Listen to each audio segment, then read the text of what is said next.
I'm Tommy Salmons. This is year zero. As always, I've been spending a lot of time last couple of days thinking about how I was going to approach this episode. And it got me once again listening to the audio version of The Ethics of Liberty.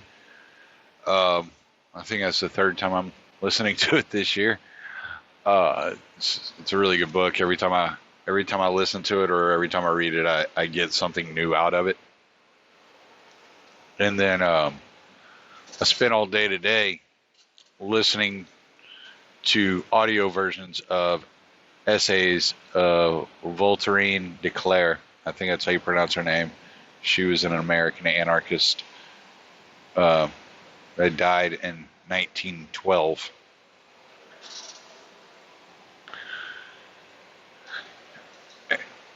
And the whole purpose of what I wanted to discuss, or just lay out there, not really discuss, it's not much of a discussion, given it's just me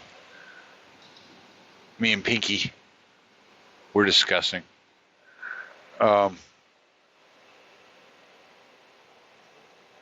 Is how I ended up as an anarchist. And it's funny because I started off pretty conservative, considered myself a constitutional conservative. And I bought in hook, line, and sinker to pretty much everything the Constitution said. I spent time. Sorry, Pinky's getting in my face. I spent time reading it and studying it. I read books about it, the 5,000-year leap, and this, that, and the other. Read the Federalist Papers, and I considered myself pretty knowledgeable in the subject. I'm not a historian, but I find the details, the nuances of history, I find very interesting. And I don't know, maybe that's what gives me the ability to share with y'all that and the overwhelming charisma that just drips through the speakers as you listen to my sultry voice. But I don't know. Like, whenever I went through my second divorce, I began this really crazy journey of real self-discovery, trying to figure out not necessarily what happened, but what I was doing wrong, if anything, what I actually believed. And it led me to claim atheism for a while, though I don't think that was ever an accurate description of what I actually thought or believed. I think agnostic is a much more accurate descriptor of for what I believe. And I'm not going to get religious. I'm just kind of walking y'all through what I'm thinking. And so I kind of went through this period of self-discovery, trying to figure out what my line of beliefs were and why they were what they were. And this was oh, 8 years ago. So, and it's never really stopped. It's been constant um, for me ever since. I don't know if I kind of got addicted to the idea of discovering new things and learning and examining what I thought about these things, or I don't know. I don't. Maybe it is some sort of addiction. I don't know. I don't think it's unhealthy necessarily. Um, but yeah. So I went through this, and then I started looking. It was right around the 2016 election. Actually, I had been calling myself a libertarian for a couple of years. I'd heard that term on the Glenn Beck show. Glenn Beck was using it. He was calling himself a libertarian. And I read a couple of his books, and I was like, yeah, I guess I'm a libertarian too. Why not? I had no, I didn't have the least bit of understanding what this term meant or why it was used or who used it, if anybody else used it. I didn't know the term. And um, so Pinky is not going to let me record this in peace tonight. He is constantly talking to me. Um, so but I started looking, and I kept seeing this not real libertarian argument, and I wasn't extremely political at the time. I kind of was like, I kept up, with major elections, things like that. And believe it or not, I got on the phone with it. It's the strangest thing, and I think I've said it on the podcast before. But I got on the phone with Austin Peterson because he was running for president, and we talked. And he said some. I don't even remember exactly what he said. I'd be lying if I told you I remember the exact words. But he said something that caught my attention, and I didn't question him or say anything to him at the time, but um, but it got me curious, and the curiosity led me to start studying and start researching. And it started off with YouTube videos, honestly, because I'm a truck driver and I didn't know about podcasts at the time. So I would find these long form speeches. I would just like search like libertarian or whatever, that the terms I knew from a mainstream point of view, fairly uneducated on the subject. And I just started devouring this information. And that led me to the Mises Institute and some of their lectures that were on YouTube. And I started really getting a good grasp of what was going on. I ordered some, I got a hold of some Rothbard online because it's free. Started listening to it, the audio versions of it. I ran into a video, Judge Napolitano giving a speech at Mises.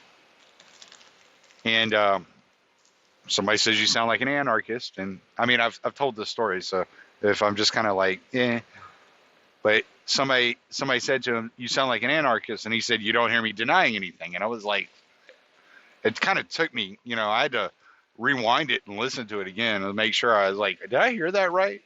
Like, was that the exchange I think it was? And sure enough, and So I started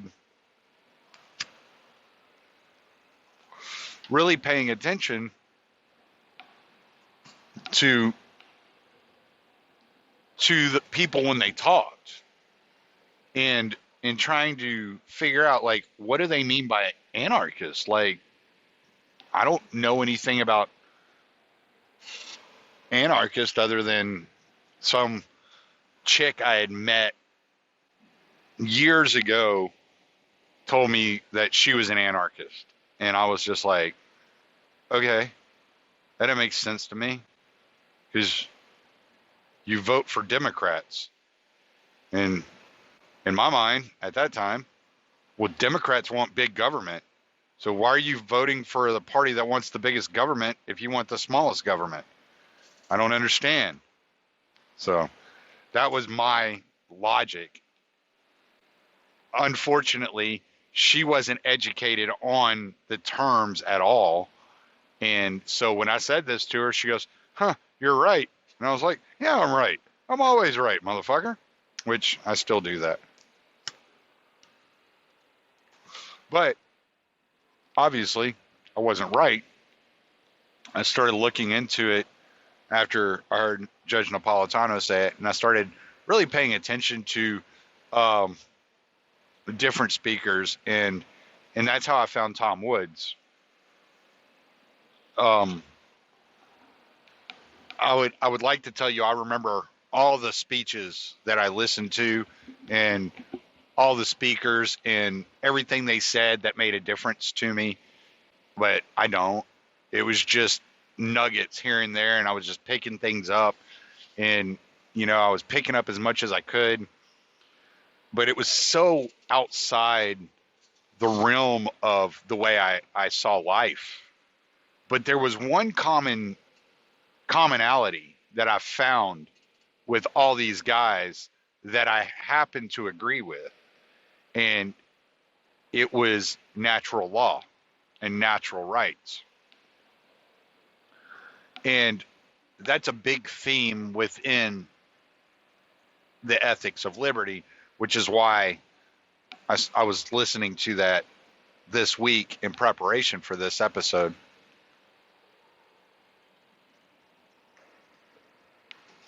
And I always understood,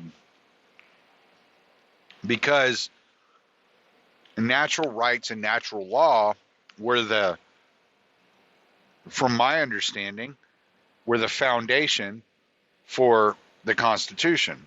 And that was always my understanding. This is like, they wrote this based upon Lockean philosophy, and after the revolution, they wanted to form this natural law government. And so that's what gave us the Constitution.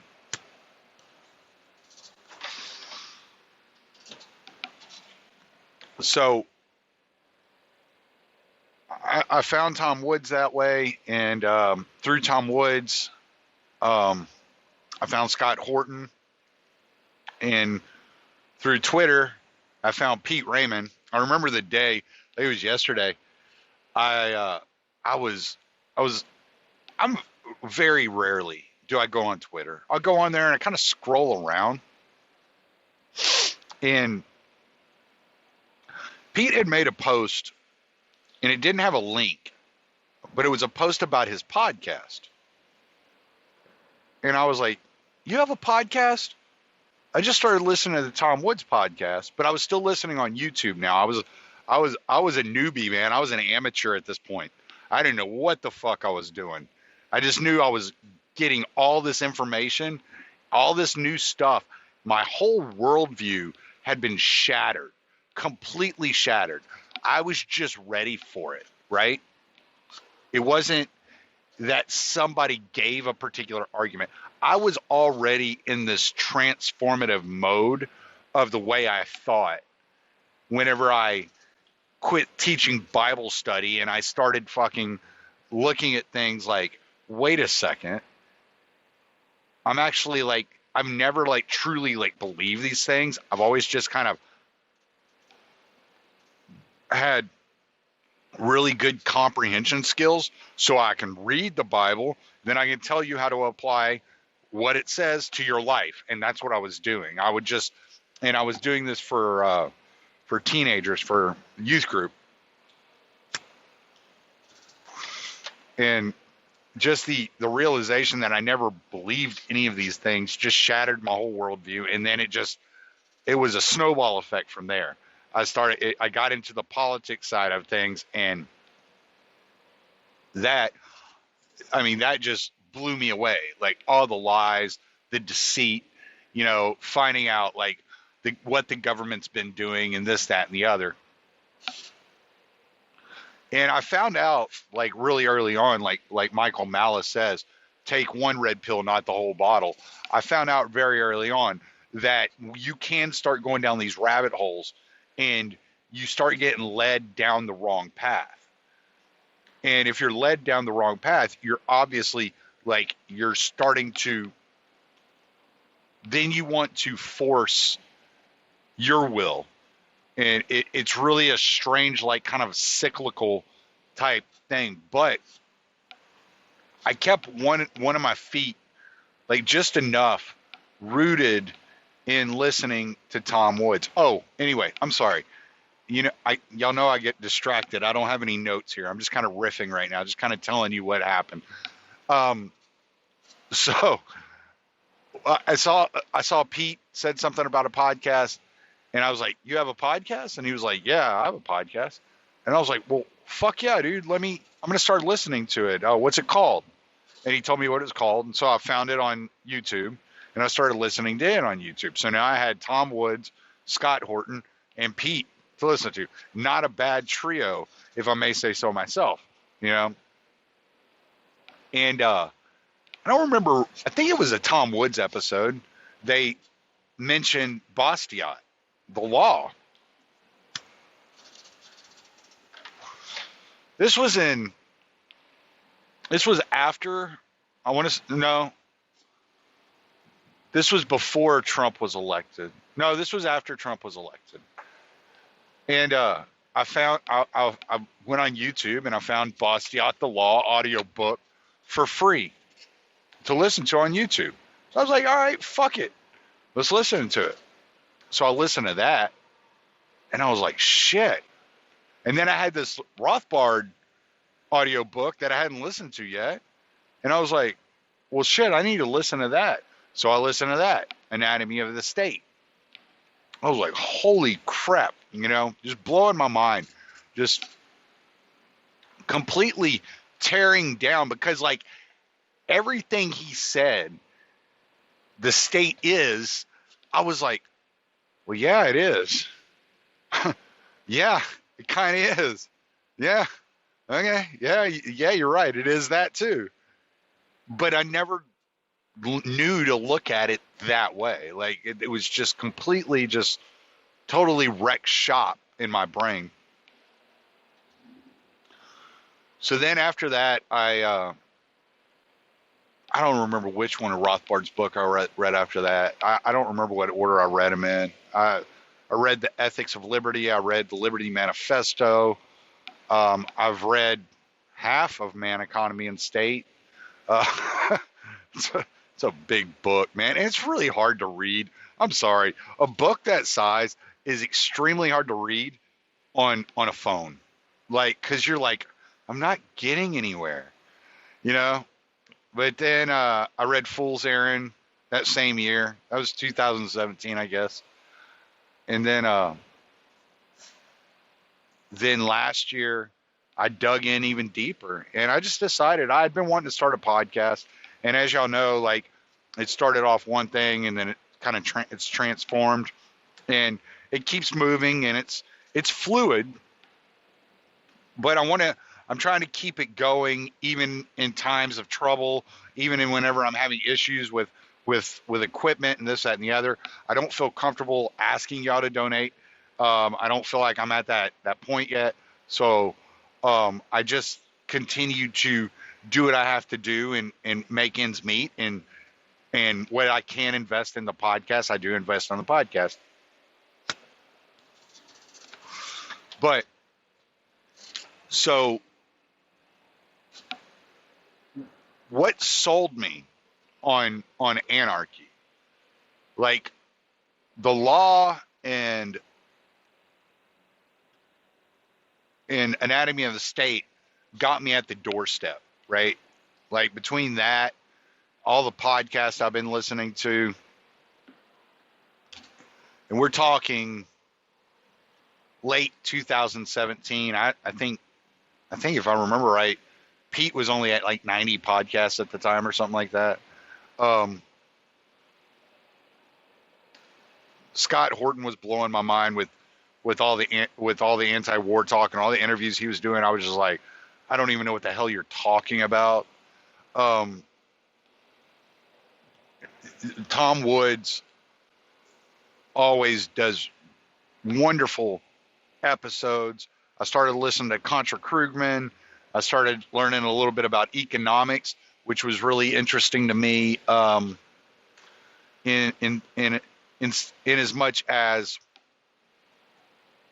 I understood a lot of what they were saying already, and they were filling in a lot of gaps for me that I didn't know how to explain to people. And still, to this day, I don't consider myself an economist. I don't have the ability to break down economics for you in such a way like Robert Murphy would be able to do, or Peter Schiff. I leave it to those guys. I know enough for me to understand, and I can explain like the broken window fallacy, like so it's like it's just like, okay, like I have my limits, but that's not really my passion either. So like, and this is where I'm getting, like, I found that through Scott Horton and Rothbard, that my passion lies in three different places.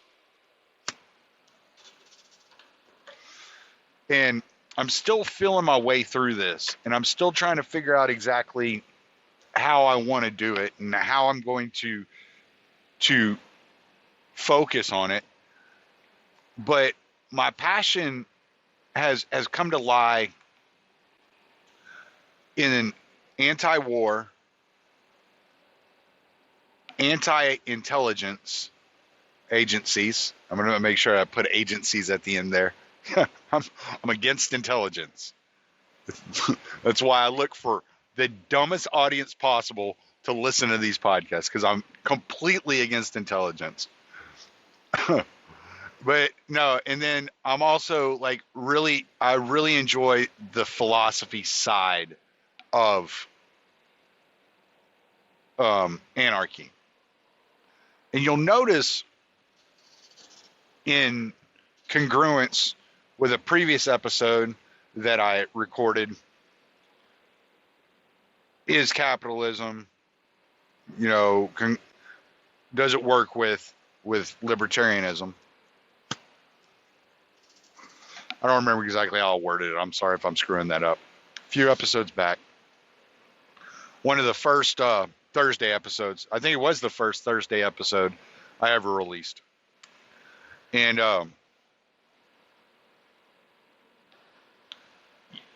I don't like the term ANCAP, okay? And this is where I was going with all this.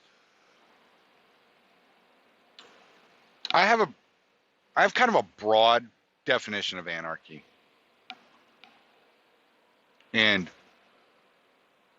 we'll get to that in a minute. I'm going to shelf that for a second. We're going to get to that.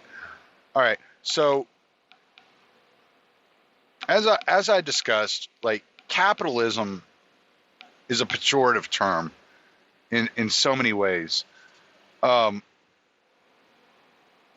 Whereas like Marx coined that term, it's always been used as a pejorative. It's always been used to describe the state corporate cartel that exists, that exploits subsidies and tax breaks and this, that, and the other, and survives at the expense of the consumer and of the worker. And so what I was trying to do, and Scott told me, I talked to Scott about this, I don't know, a while back. I can't even remember when. But what I was trying to do was what Sheldon Richman did was find that term that really kind of fit what I believe. And Sheldon Richman called it market-based anarchy, or market anarchy. Yeah, market anarchy or market-based anarchy. Because if you look at natural law, right? If you look at the ethics of liberty, or natural law as it exists. Sorry, my dog's doing something. Um,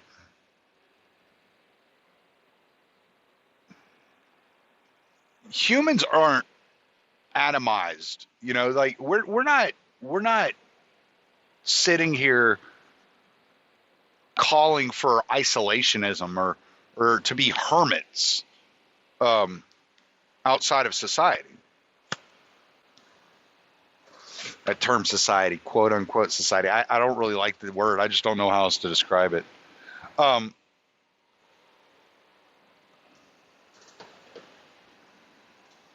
what we're calling for is autonomy and the recognition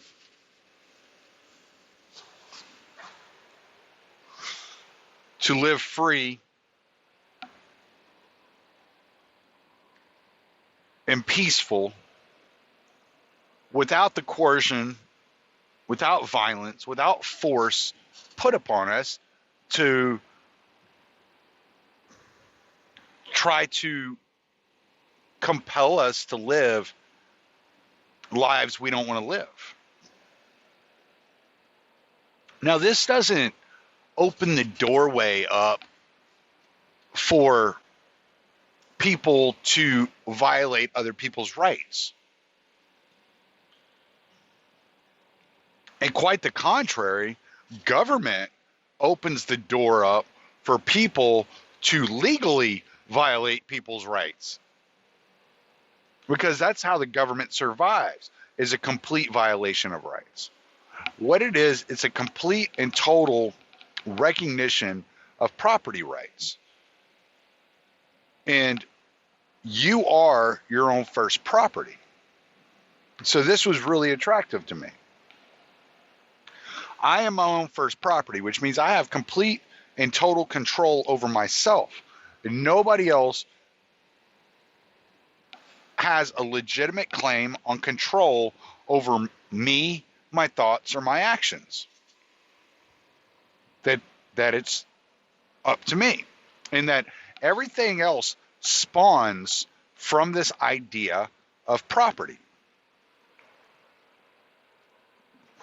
So if I have complete and utter control over myself and over my own life, I'm the only person in this world with the just authority to control me as an individual, to control my thoughts, to control my actions, to control my speech.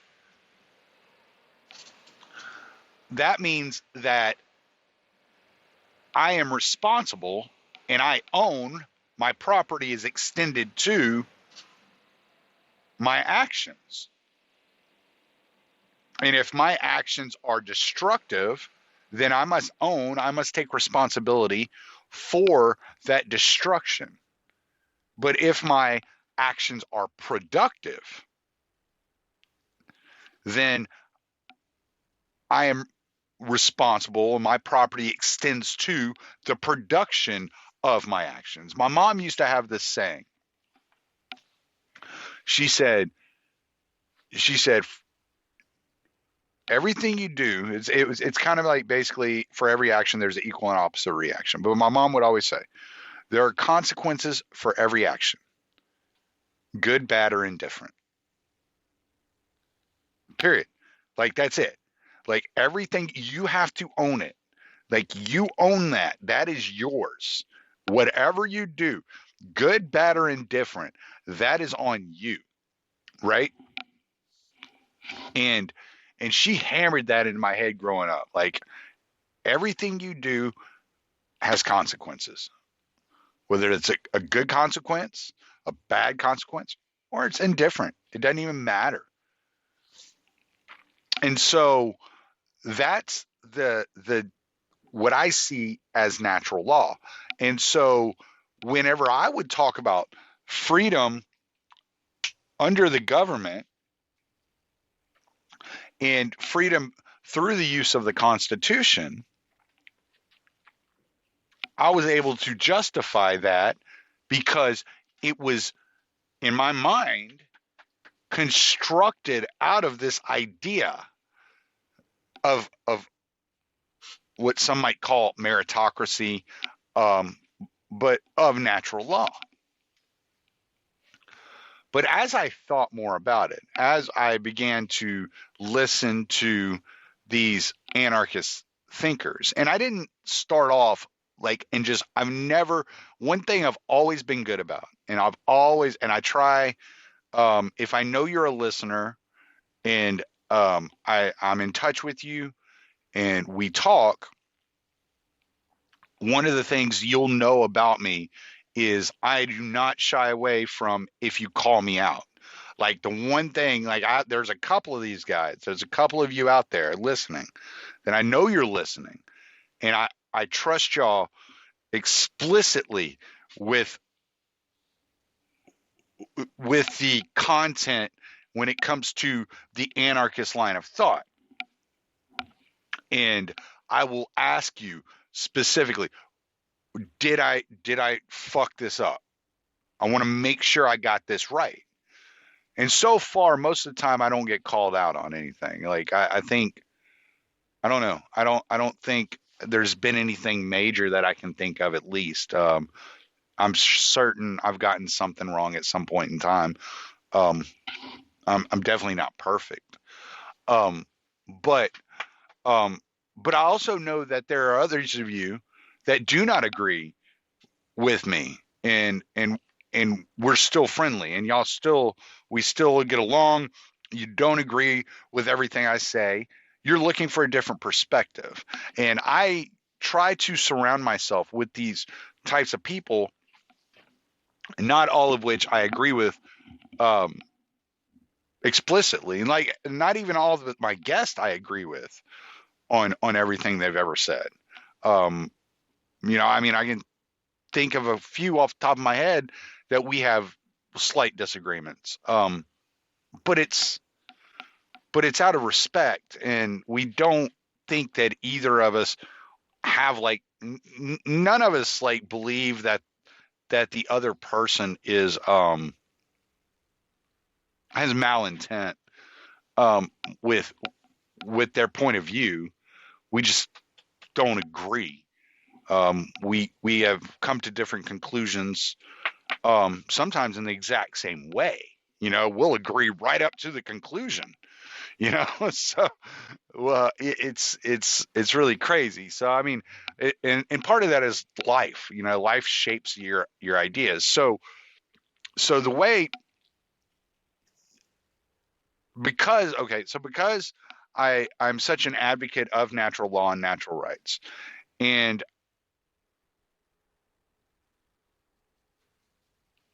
government is not a natural entity. It is, as the terminology is used in modern day, a social construct. Government is a constructed organization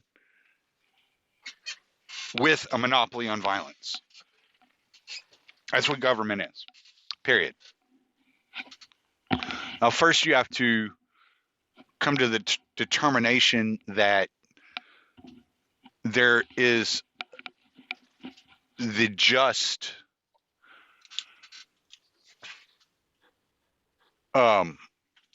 right to give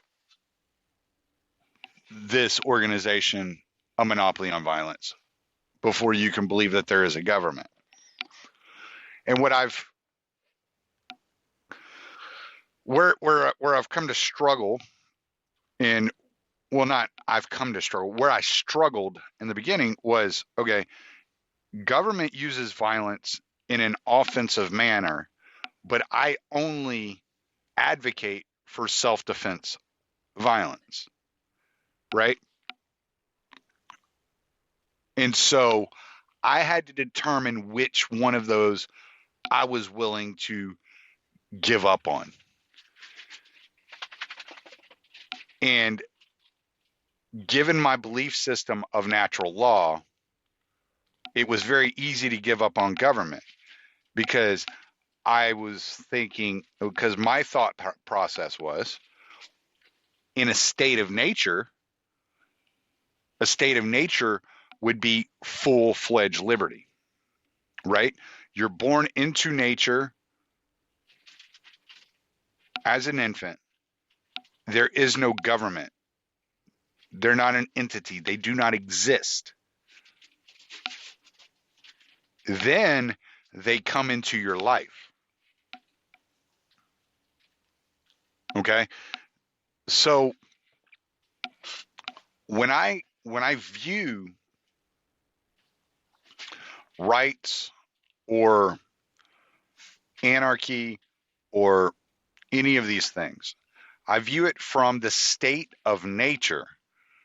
What would be a just way to act upon my fellow man or interact with my fellow man in such a way that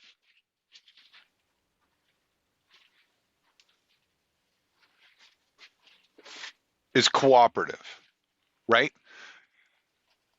Most of us go through our entire days, all day long, interacting with each other in nonviolent means and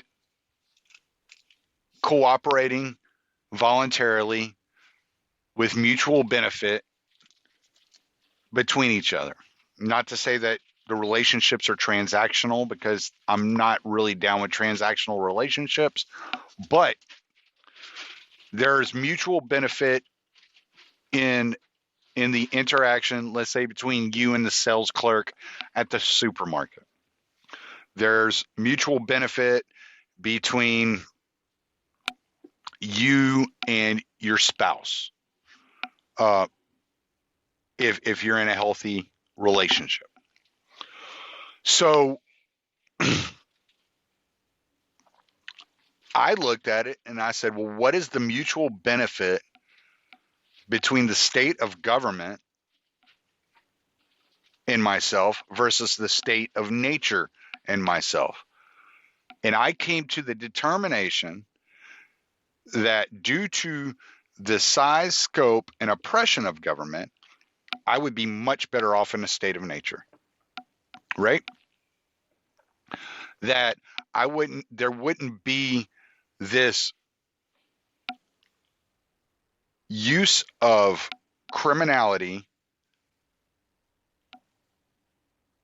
through via an electorate asking a man or woman they assign to commit the crime through an election. So basically, the way I view politicians, and this is why I have such a hard time with voting, I have no desire to try to go elect someone to steal money from you or to legislate what the next law is that someone's going to be arrested for when there's no victim within the scenario. So,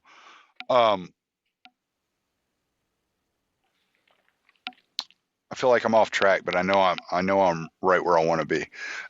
So so um so like basically the way I view politicians and the way I view government is they are nothing more than hired hands. They're hired guns. They're mercenaries hired by citizens to carry out vile acts that the citizens themselves want done, but don't have the balls to do themselves.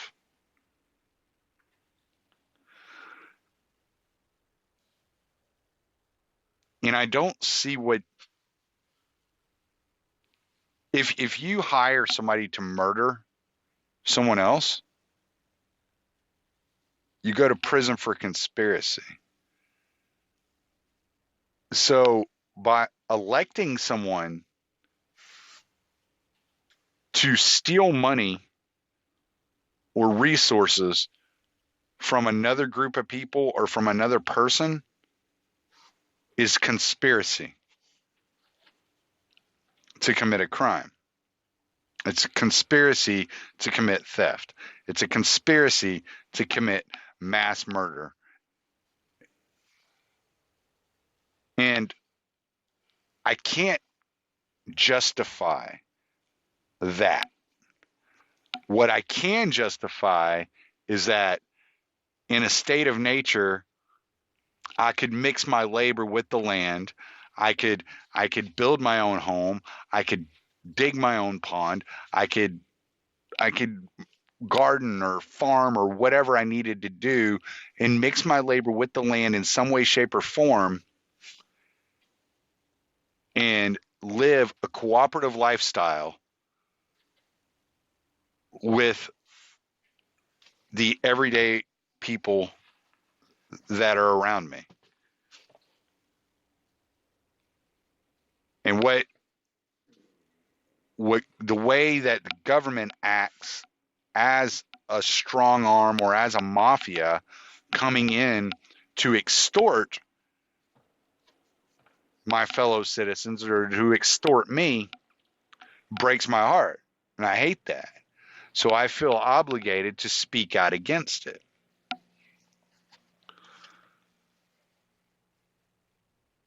I quoted Thomas Paine again earlier.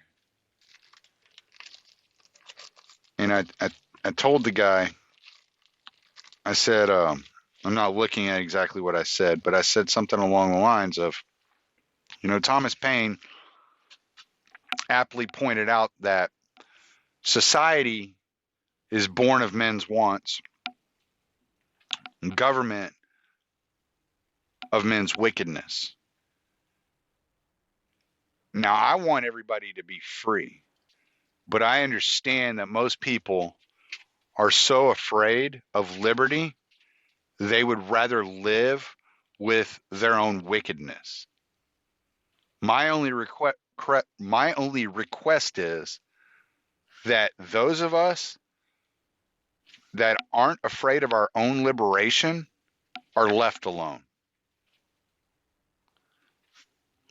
That's what I mean by anarchy. I subscribe to a more market-based economic style. I believe that private property is important. I believe that the privacy and the pride of owning property and being able to create and provide and flourish as you produce and you create useful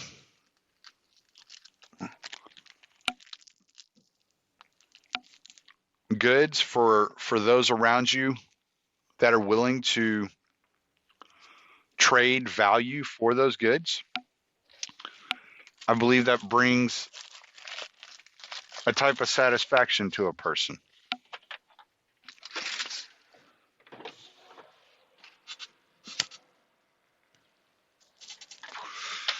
I know people that do not subscribe to that theory. I know people that subscribe to a more communist style of anarchy. And we're not talking tankies. They still believe that the use of coercion to force somebody to live the way they want them to live is wrong.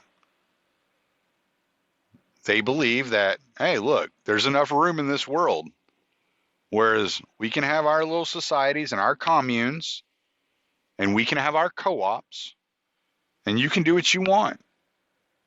And, we'll trade, we'll intermingle. We just disagree on how the economy should work. Now, this isn't everybody. These just happen to be the people I know. Like, I'm not saying everybody's this way. But though I think the market base is probably better, that doesn't discount co-ops. A market-based economy doesn't mean that there can't be a co-op. Co-ops participate in the market as well.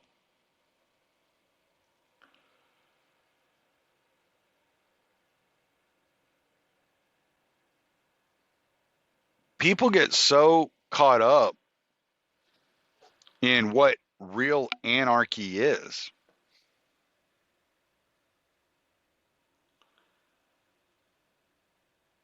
And Voltaire de Cleyre, she said, anarchy is based on the social fabric and the social freedom and the social liberty, and that economics are secondary.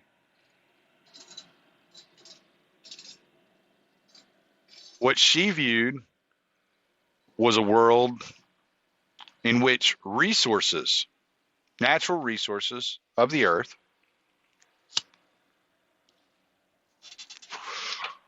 were commonly available for every person as communal property, so that each individual person could create goods that they could sell on an individual basis. It's kind of some sort of mix, kind of between. Now, I'm not saying she was right. She died in 1912. She wasn't near as evolved as all of us, But what I can say is that I think what she realized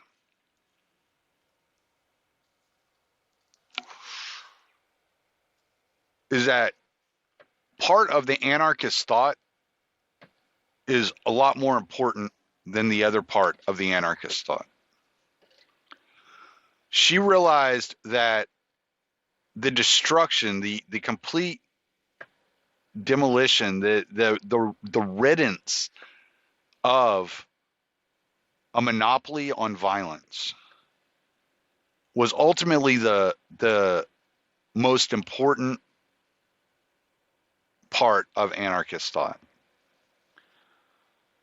That all of us really, in the end, wanted one major thing, and that was to live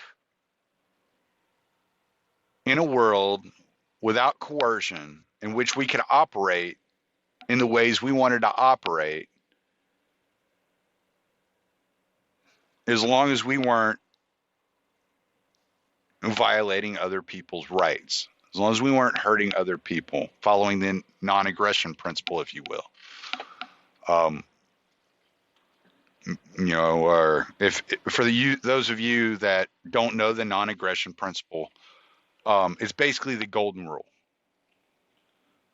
It's just, I won't hurt you and take your stuff. I don't want you to hurt me and take my stuff. That's that. If you attempt to hurt me and take my stuff, I will defend myself. Period. That's it. It's not pacifist. It's just, I'm not going to aggress against you. Don't aggress against me. That's general concept.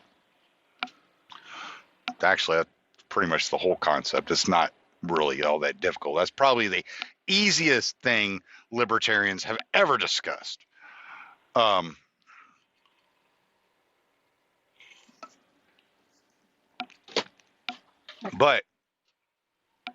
and I think she was right in a lot of ways. I think what we have to do is we have to keep our focus on the enemy at hand.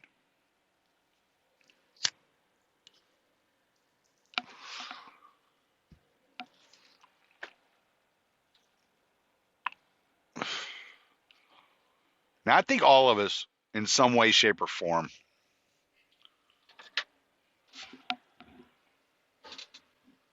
have something personal against government. We've all experienced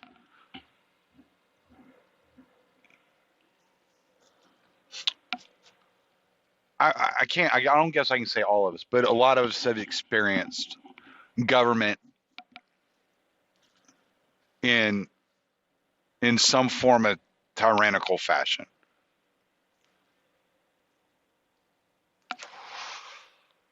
I remember. I hope my mom doesn't mind me telling this story, but I'm going to tell this story anyway. Sorry, Mom, if you don't like it, you can call me. I remember when I was a kid, my mom came home. I don't remember every detail because I was fairly young. I think I was like 8 or 9, but I remember the general concept of it was we were living in Dallas at the time, and she got pulled over by a cop, and the cop came up to her window. My mom, she was like, "Can I help you, officer? Was I doing something wrong?" And he was like, "Yeah, I just pulled you over to get your phone number." And she was like, "Excuse me?" And he was like, "Yeah, let me get your phone number. I want to give you a call. Let me take you out sometime," or something like that. And she was like, "Nah, I'm happily married, and I'd like to get your badge number and your name, please, because I'm going to report you." I don't know if she ever got his badge number and his name. I don't remember it all in full detail, but I remember that, and I remember thinking like, "Heck, cops don't do that." Like like I believe you, Mom, but cops don't do that.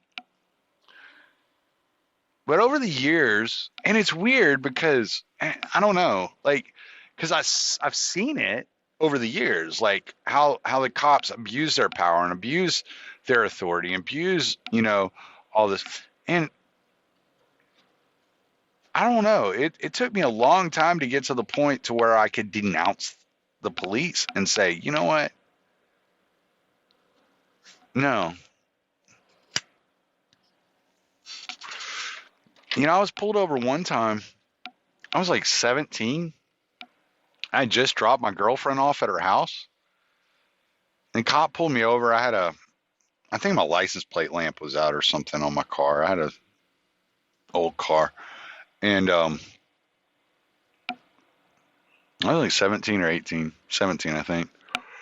Anyway, I just dropped my girlfriend off at her house, and he pulled me over as I was pulling out of her subdivision. I was, I don't know, 4 blocks away from her house. She was wearing my jacket because it was cold that night. It was a Halloween night. I remember that. It was a Halloween night. I just dropped her off. I was going to go back home. And he pulled me over, and he's like, "Let me see your license." So I went to reach in my back pocket, and it wasn't there. I was like, "Shit." And he's like, "What?" I was like, "It's in my jacket pocket." He's like, "Where's that?" I was like, my girlfriend has it. She was cold. I let her wear it. I forgot my wallet was in there. And he goes, "I'm going to have to take you to jail." I was like, "Are you kidding me?" He's like, "No." I was like, "I know my license number." He's like, "What is it?" So I give it to him, and he goes and types in his computer. He comes back, and he goes, "I don't show any record of that license." I was like, I give you my social. He's like, what is it? I gave it to him. And he goes and types it in, comes back, no record of you whatsoever. I was like, this is fucking ridiculous. Who cares if there's a record of me? Was I like, what was I doing? You know? But so we've all had experiences, and I've had other experiences. I mean, these were kind of the minor experiences. But we've all had these experiences where we're like, are you fucking serious? Like, this is your fucking job? Harassing a teenage kid who just dropped his girlfriend off? Wasn't even driving reckless? Wasn't even stoned this night for some reason. I don't know why. I should have been. Um, but I mean, seriously, that's what you're fucking coming after me about? Because I had a goddamn license plate lamp out? He sat there, he harassed me for, I don't know, 10, 15 minutes, telling me he was going to have to take me to jail, had me up up against the hood of his car, patting me down and shit. And I heard a call come around across his radio, and there was a stabbing. And he goes, "You got lucky, kid." And he jumped in his car and fucking took off. And I was like, oh, Jesus. So, but, we've all had these weird fucking experiences, you know? And so I just look at it, and I'm looking at the state of things. And I'm like, we were warned about this. We were warned about this. Thomas Jefferson had warned us about this. And Thomas Jefferson had written and totally foresaw all this. And he wrote, "The spirit of the times will alter. Our rulers will become corrupt, our people careless. A single zealot may become persecutor, and better men be his victims. It can never be too often repeated that the time for fixing every essential right on a legal basis is while our rulers are honest, ourselves united.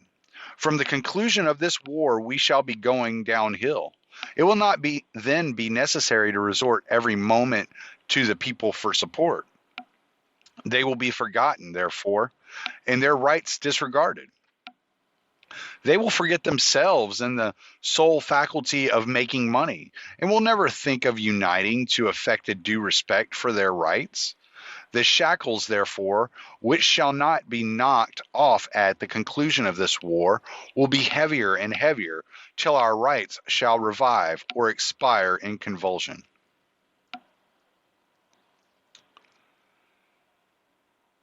And I'm like, I look at his words, and it's like, he saw this coming.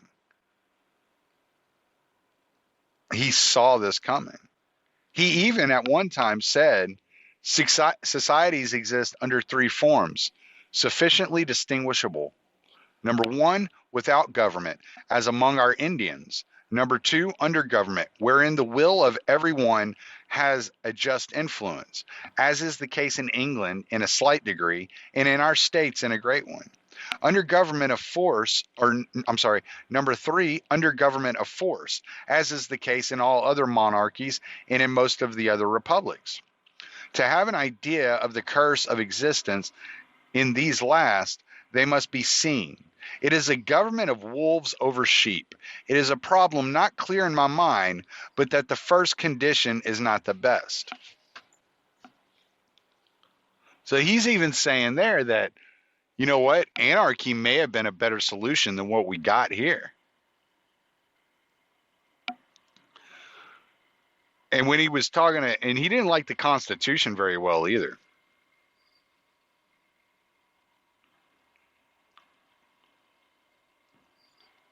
He did not like the Constitution much at all. And I think people forget this. He actually said the Constitution gave the government too much power, and he didn't sign it. A lot of people say, "Oh, well, he didn't sign it because he was working as the ambassador to France," but he didn't like the Constitution. One of the things he said about the Constitution, he said, the Constitution is a mere thing of wax in the hands of the judiciary, which they may twist and shape in any form they please. Because in his day, they were already handing over full interpretation of the Constitution to the judiciary. And he's like, this isn't gonna, yeah, no, they're just gonna interpret it however they want. They're gonna do whatever the hell they want with this thing, you know? And I think that you can't believe for an instant that judges that work for government aren't influenced by other officials that work for government. Of course they are. You know, if a judge and a politician have both been, you know, in their respective positions for 30, 45 years, they have some sort of a relationship with each other, kind of know each other. Maybe they bounce ideas off of each other. That politician calls that judge and says, look, I know you got this case coming up before you. I really need you to look at it this way. Do you think that didn't happen with the Affordable Care Act? Do you think for a second that didn't happen with the Affordable Care Act?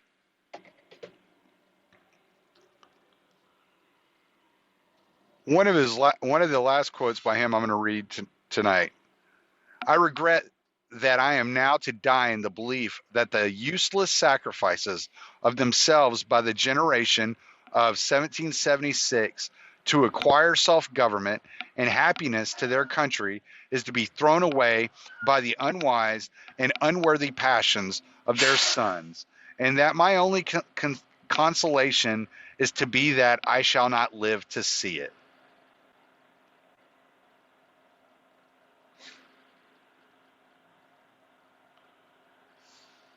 Like, let that sink in. He was already saying prior to dying, like, oh, this was a fucking useless endeavor.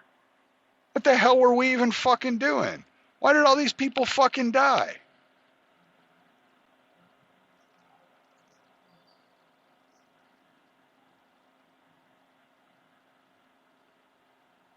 I mean, not one thing. He already knew prior to his death. Like, this is insanity. We really fucked this up. We thought we were doing something special. But what we did gave us nothing. Gave us nothing more. So even he, at great last, was in favor of a more, if nothing else, Articles of Confederation type of, you know, society, in which all the federal government, which you wouldn't even call it, I don't even think you would have called it the federal government. You would have called it the Federation of the Union or something. All they would have done was to handle foreign policy.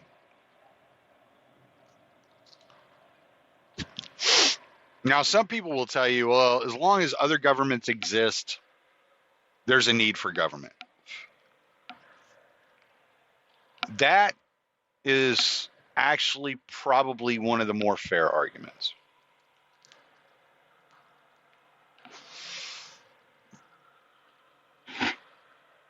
Ancient Ireland, ancient Iceland, and Morsnet were all anarchist style societies. And all of them fell to foreign governments invading them and violating their rights.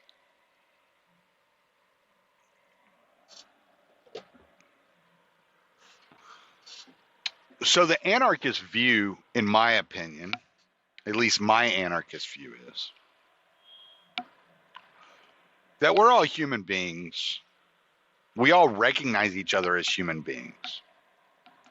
The only thing that creates the tensions and the differences between human beings of different nations is government.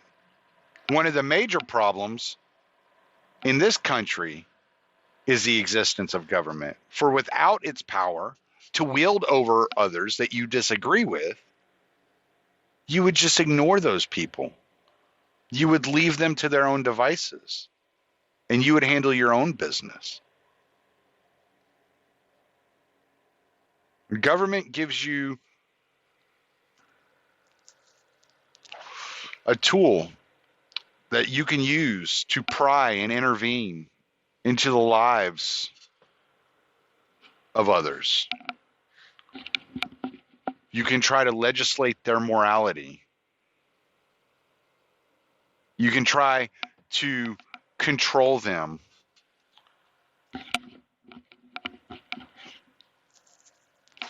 Taking away the just authority of control of their own person away from them. You can try to control their finances. You can control the theft that's burdened them by this large conglomerate of criminals that overshadows us every day. So in short, I'm an anarchist because I don't think that government is the lesser of two evils. Is liberty dangerous? Sure. Sure. You get lost in the woods, you don't have any government to protect you. You're out there with wild animals. That's dangerous. But are governments dangerous? I don't know. Look back at the 20th century. Over 200 million people killed by their own governments. That's not counting wars. It's not even counting wars.